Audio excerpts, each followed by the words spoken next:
Coming up, History News This Week, episode 27. Namaste friends. My name is Shilil Subramanian Payamal and you are listening to the Histology podcast. Welcome to the 27th episode of History News This Week.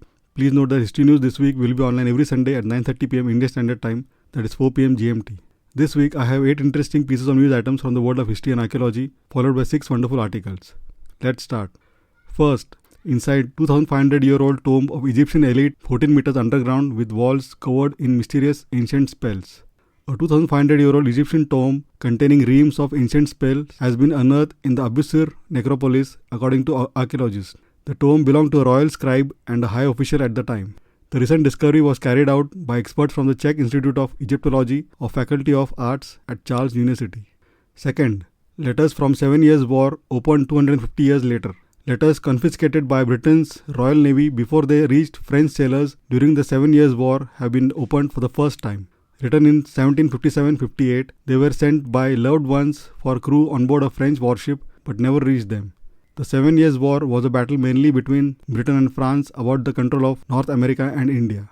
Third, Sphinx may have been built from a natural rock feature eroded by wind, study claims. It is possible that wind erosion made a rock feature in ancient Egypt look something like a sphinx, and then the Egyptians further refined it into the iconic monument.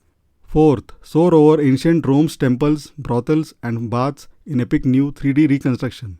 A new interactive 3D reconstruction of ancient Rome is giving viewers the opportunity to virtually transport themselves back in time and explore the capital of the Roman Empire as it was during its heydays. Called Rome Reborn, Flight over Ancient Rome, the digital model presented by Flyover Zone, an educational technology company, offers both a bird's eye view and on-the-ground perspectives of ancient Rome and its many historical monuments.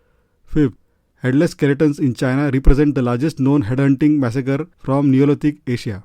Ancient headless skeletons recovered from mass graves in China are the remains of victims who were massacred around 4,100 years ago in headhunting events, including the largest on record from Neolithic Asia, a new study finds. Headhunting is a practice of taking the heads of enemies as trophies. Surprisingly, all of the 41 headless skeletons analyzed by the researchers belong to women and juveniles, according to anatomical analysis.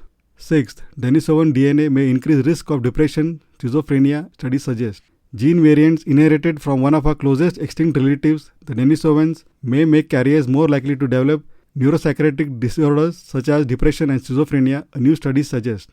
Seventh, treasure consisting 30,000 to 50,000 Roman coins found near the coast of Sardinia. Divers have discovered between 30,000 and 50,000 Roman coins in the sea near the northeast coast of Sardinia, a large Italian island in the Mediterranean Sea.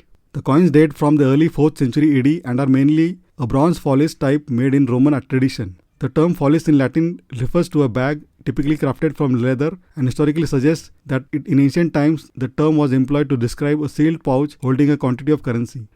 8. A 2,700-year-old sculpture of an Assyrian god once buried for safekeeping has been unearthed again in Iraq. A remarkably well-preserved 2,700-year-old Assyrian Lamassu, an ancient deity in the shape of a winged bull with a human head, has been unearthed by archaeologists at Khorsabad in northern Iraq, once the Assyrian capital of Dur Shahrukh. What makes the 18-ton, 12.5 feet tall alabaster sculpture unusual is that it was first uncovered more than a century ago, but it was intentionally reburied for nearly 3 decades to keep it safe from looting and conflict above ground. Now, coming to the 6 articles. First, the English plan to colonize Russia.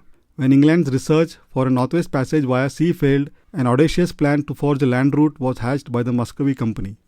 Second, see how an Incan ice maiden comes alive in the step-by-step guide to create a facial approximation. Forensic artist Oscar Nilsson explains how he created a facial approximation of an Incan ice maiden 500 years after she died.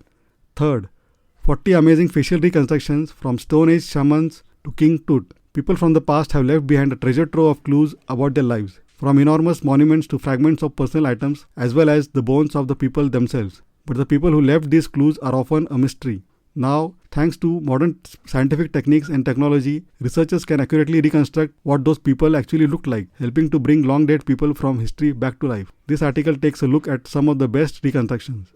Fourth, facial reconstructions help the past come alive, but are they accurate? For decades, researchers have created facial approximations of people from the past, from iconic historical figures like King Tut and English King Henry VII to ordinary individuals lost to time, such as the unnamed Stone Age woman and a Neanderthal man.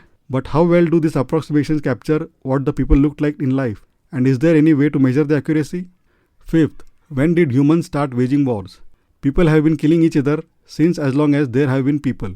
Yet organized warfare appears not to have sprung up until the Neolithic age when certain societies began farming and living in permanent settlements. Archaeological evidence suggests that Neolithic warfare progressed from small-scale clashes and massacres to longer and more sophisticated conflicts. Sixth, ninjas. How Japanese spies evolved into pop culture heroes. Ninjas were the ultimate espionage agents in Japan's feudal skirmishes. Their air of mystery helped them infiltrate contemporary popular culture. Latest history book release of the week. Legacy of Violence, A History of the British Empire, written by Caroline Elkins, is our pick of the week. From a Pulitzer Prize-winning historian, a searing study of the British Empire that probes the country's pervasive use of violence throughout the 20th century and traces how these practices were exported, modified, and institutionalized in colonies around the globe. History Podcast Recommendation of the Week. Lore, hosted by Aaron Manke, is our pick of the week. Because sometimes the truth is more frightening than fiction. With over 365 million listeners, Lore follows the real-life scary stories of both past and present. Now the podcast has reached new depths with 2 seasons worth of adaptations now available on Amazon TV, as well as a 3-part book coming soon. From goblins to vampires, catch up on the type of truth-based folklore that you might want to listen to during the day. I will provide links to all the news items, articles, book and podcast mentioned above in the show notes. Please feel free to check them out. Thank you for listening to this week's episode of the History News This Week. Hope you found it interesting.